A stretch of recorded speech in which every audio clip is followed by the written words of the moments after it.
Eerie Experiences. I enlisted in the 1991 March intake. Posted to Infantry Training Depot on Tekong, Camp 3, Mamba Company. Some rules back then.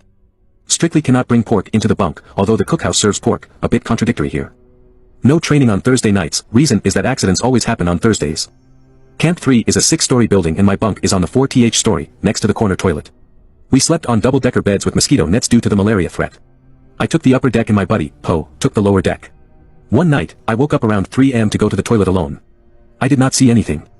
The next morning, my buddy reported that his mosquito net was taken down and rolled up nicely, and placed next to his pillow, sometime in the middle of the night.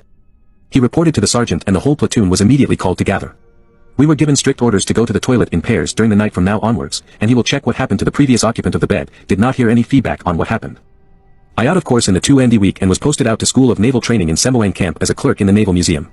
The museum is housed in the ground floor of Endurance Block, an old colonial building.